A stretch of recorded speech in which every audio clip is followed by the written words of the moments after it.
আসসালামু আলাইকুম রহমতুল্লাহি ওবরকাতুহ। সম্মানিত দর্শক, একটি দুঃখজনক ঘটনা দিয়ে আজকের এই ভিডিও শুরু করতে যাচ্ছি। চট্টগ্রামে একটি বিয়ে হচ্ছিল এবং বিয়েটা হচ্ছিল একটি সংরক্ষিত এলাকায়। বাংলাদেশ নেভি অর্থাৎ নৌবাহিনীর একটি অডিটোরিয়াম রয়েছে এবং সেই অডিটোরিয়ামের মধ্যে সাধারণ জনগণ সাধারণত প্রবেশ করতে পারে না। ঢাকাতেও তদ্রূপ রয়েছে। ঢাকাতে নৌবাহিনীর যে একটি অডিটোরিয়াম রয়েছে, সেই অডিটোরিয়ামটা এত সুরক্ষিত যে সেখানে যদি কাউকে অনুষ্ঠান করতে হয়, তাহলে আমন্ত্রিত যারা অতিথি রয়েছেন তাদের তালিকা নৌবাহিনী সদর দপ্তরে দিতে হয়। তারপরেও নৌবাহিনী সদর দপ্তরের যেই অডিটোরিয়ামের যে গেট, সেই গেটে সবাই দাঁড়িয়ে থাকেন এবং সবাই এমনভাবে দাঁড়িয়ে থাকেন যে কোনো অতিথি সরকারের অজনপ্রিয় বা সরকারের পছন্দনীয় নয়, এরকম কেউ গেটে আসলে তাকে পত্রপাঠ বিদায় করে দেওয়া হয়। একটা ছোট উদাহরণ দিই, 2014 সনে আমি তখনও বিএনপিতে যোগদান করিনি। আওয়ামী লীগের সংসদ সদস্য, সাবেক সংসদ সদস্য, ইলেকশন করিনি। তো 2014 সনে সেই বিনা ভোটে নির্বাচনের পরে একটা অনুষ্ঠান ছিল, বিয়ের অনুষ্ঠান। সেই বিয়ের অনুষ্ঠানে নৌবাহিনীর সদর দপ্তরের যে অডিটোরিয়াম, সেই অডিটোরিয়ামে আমি দাওয়াত খেতে গেলাম। এর কারণ হলো, যারা আয়োজক তাদের সবারই একমাত্র দাবি ছিল আমাকে সেখানে যেতেই হবে। তো আমার স্ত্রীকে নিয়ে গেলাম। আরেকটা বিয়ের দাওয়াত ছিল বঙ্গবন্ধু কনভেনশন হলে। সেখানে আব্দুল মিন্টু সাহেবের ছেলের বিয়ে দাওয়াত ছিল। এখানে আমি খেলাম না, জাস্ট অ্যাটেন্ড করে আমি মূলত খাওয়ার জন্য ওই অনুষ্ঠানটিতে গেলাম। কিন্তু সেখানে তারা আমার নাম শুনে আমাকে সেখানে ঢুকতে দিল না। শুধু আমি নই, সেখানে দেখা গেল যে গাজীপুরের মেয়র ছিলেন প্রফেসর আব্দুল মান্নান, অধ্যাপক আব্দুল মান্নান, তাকেও কিন্তু ঢুকতে দেওয়া হয়নি এবং তিনি তখন পূর্ণ মন্ত্রীর মর্যাদায় নির্বাচিত মেয়র। আর আমি সাবেক সংসদ সদস্য।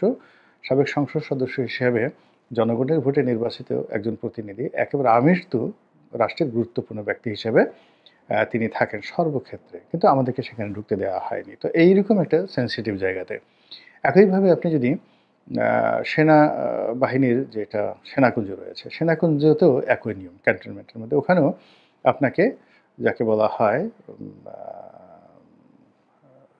যদি কোনো অনুষ্ঠান করতে হয় সেখানে অতিথিদের তালিকা দিতে হবে এবং সেই তালিকা ডিজিএফআই অনুমোদন দেওয়ার পরেই সে সকল মেহমানরা ঢুকতে পারবে। তো আমার সবচেয়ে ঘনিষ্ঠ বন্ধু, তার মেয়ের বিয়ে হলো এবং সেই মেয়েটা যেন তার মেয়ে না, আমার মেয়ে আর সেই মেয়ে, আমরা একসাথেই বলতে গেলে দুটো পরিবার এমনভাবে বড় হয়েছি যে ওই মেয়েটা আমার নিজের মেয়ের মতো।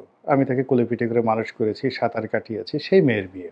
তো ৩-৪টি অনুষ্ঠান হলো এবং সর্বশেষ গ্র্যান্ড যে অনুষ্ঠানটি, সেই অনুষ্ঠানটি হলো 2022 সনের দিকে। তো সেখানে আমাকে উপস্থিত করানোর জন্য আমার যে বন্ধু, সে দেশের শীর্ষ শিল্পপতি, তার অফিসে ৮-১০ জন সেই সামরিক কর্মকর্তা, ব্রিগেডিয়ার মেজর জেনারেল, তারা চাকরি করেন। তো তাদের মাধ্যমে ডিজিএফআইকে হাতে ছাড়া পা ধরেও আমাকে সেখানে ঢুকানোর ব্যাপারে তারা রাজি করাতে পারেনি। তো এরকম আমাদের যে সেনাবাহিনীগুলো বলেন, সেনাবাহিনী, পুলিশ বাহিনী, তারা সব ক্যান্টনমেন্টগুলোতে এরকম একটা অবস্থা সারা জীবন বজায় রেখেছে এবং ওগুলো মেনে নিয়েই কিন্তু আমরা জীবনযাপন করে আসছি। এমনকি সাবেক সেনা কর্মকর্তা এরশাদ সাহেবের মতো মানুষ বা অন্য কোনো সেনাপ্রধান যারা আছেন, তারা দেখা গেল বর্তমান রেজিমের পছন্দনীয় নয়। অর্থাৎ শেখ হাসিনার পছন্দ ছিল না বা খালেদা জিয়ার পছন্দ ছিল না, এরশাদের পছন্দ ছিল না, তাদেরকেও কিন্তু ক্যান্টনমেন্টে এইভাবে পার্সোনা নন গ্রাটা, অর্থাৎ এই লোকটি সেখানে ঢুকতে পারবে না। তো এরকম একটা ভাবসাব নিয়ে সিভিলিয়ান আর্মি, সিভিলিয়ান সশস্ত্র বাহিনী, এমনকি পুলিশের অনেক জায়গাতে এরকম সেন্সিবিলিটি তারা বজায় রেখেছিল। কিন্তু হাল আমলে এসে যেন সব কিছু কেমন হয়ে গেছে। এখন যারা মব সৃষ্টি করে, সে মব সৃষ্টি করে, তারা ইচ্ছে করে প্রথম আলোর অফিসের সামনে গিয়ে গরু জবাই দিতে পারে, মহিষ জবাই দিতে পারে, ডিম ফাটাতে পারে, তারা ইচ্ছে করলে যে কোনো মাজার ভাঙতে পারে, তারা ইচ্ছে করলে যে কোনো আখড়া, ফকির পীর দরবেশের আখড়া কিংবা লালনের মাজার, তাদের উপর জুলুম অত্যাচার করতে পারে। তারা এইরকম সংরক্ষিত এলাকাতে গিয়ে ঢুকে ইচ্ছে মতো যে কোনো বিয়ের অনুষ্ঠান তারা পণ্ড করে দিতে পারে, যেটা নাটক সিনেমাতেও আমরা এরকম ঘটনা দেখিনি। তো সম্প্রতি যেটি ঘটেছে, এরকম একটি অভিজাত পরিবারের একটা বিয়ের অনুষ্ঠান হচ্ছিল এবং সেখানে গুজব রটিয়ে দেওয়া হলো যে সেই অনুষ্ঠানে ২ জন আওয়ামী লীগের সাবেক সংসদ সদস্য মেহমান হিসেবে আমন্ত্রিত। তো কাজেই বিক্ষুব্ধ জনতা সেখানে সেই নেভির, চট্টগ্রাম নেভির এবং চট্টগ্রাম নেভির যে বেইজ, বা তাদের যে এলাকাটা এটি ঢাকার চেয়ে সংরক্ষিত। তো সেখানে সেই নেভির সেই অডিটোরিয়ামে বিক্ষুব্ধ জনতা আক্রমণ চালিয়ে সেই তছনছ করে সেই যারা আমন্ত্রিত অতিথি ছিলেন তাদের সবার হৃদয়ের মধ্যে মনের মধ্যে কিয়ামতের আতঙ্ক তৈরি করে তারা খুঁজতে শুরু করলো যে কোথায় সেই আওয়ামী স্বৈরাচারের দোসর বা আওয়ামী বিনা ভোটের এমপিরা।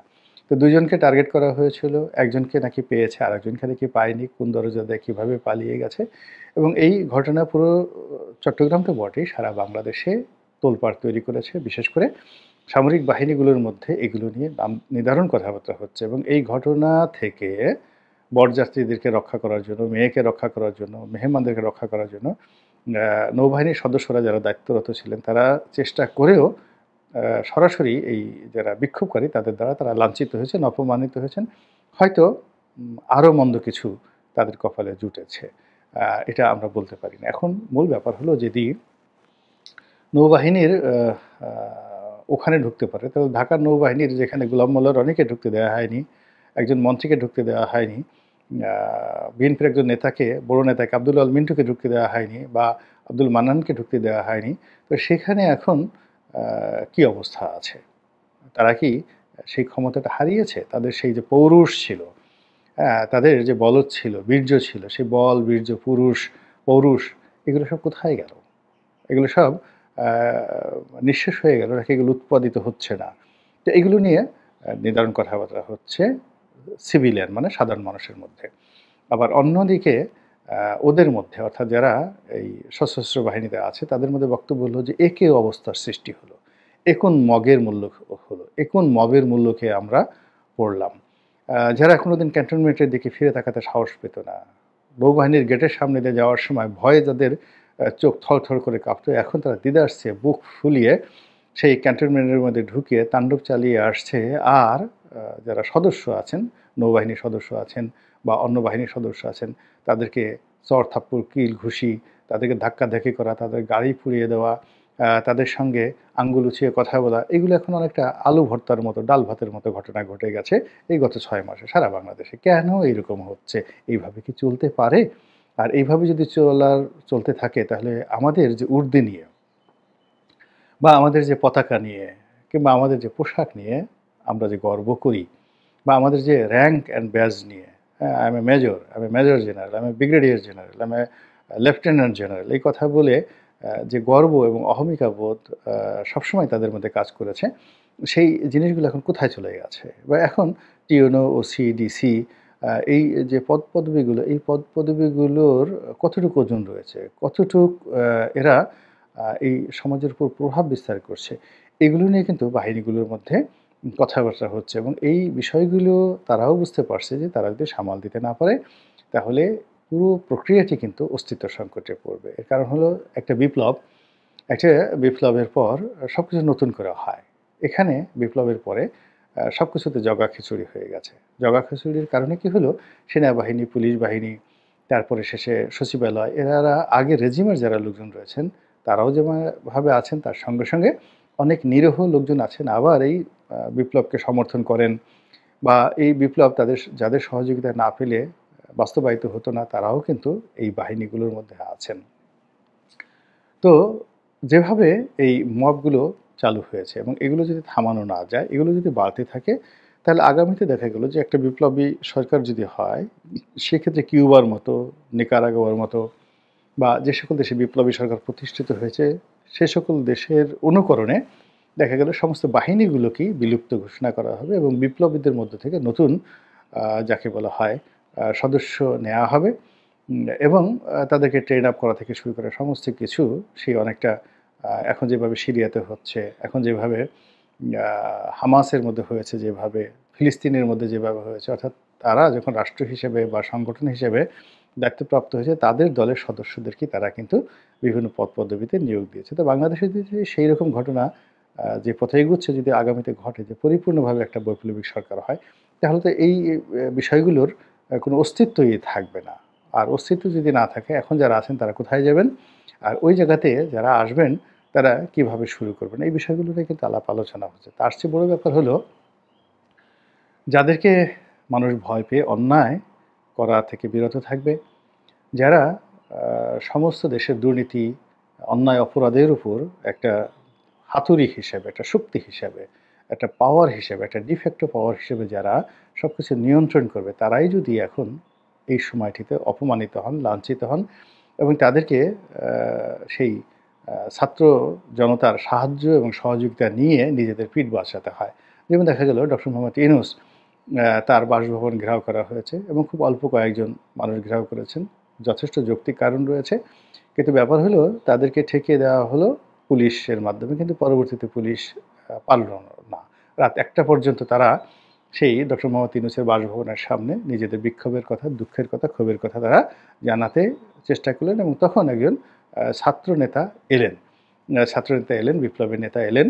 তিনি এসে তাদেরকে বুঝিয়ে সুঝিয়ে সেখান থেকে তিনি তাদেরকে সরিয়ে দিলেন। তো এখন পুরো ক্যান্টনমেন্ট থেকে শুরু করে নৌবাহিনী সদর দপ্তর, বিমান বাহিনী সদর দপ্তর, পুলিশ হেডকোয়ার্টার, তো সেখানেও যদি ওই আনসারের মতো ঘটনা ঘটে, অর্থাৎ আনসাররা যেভাবে সচিবালয় আক্রমণ করেছিল এবং সেটা উদ্ধার করার জন্য সার্জিসরা সেখানে গিয়ে তা সবাইকে রক্ষা করেছিলেন, সচিবদেরকে রক্ষা করেছিলেন, উপদেষ্টাদেরকে রক্ষা করেছিলেন।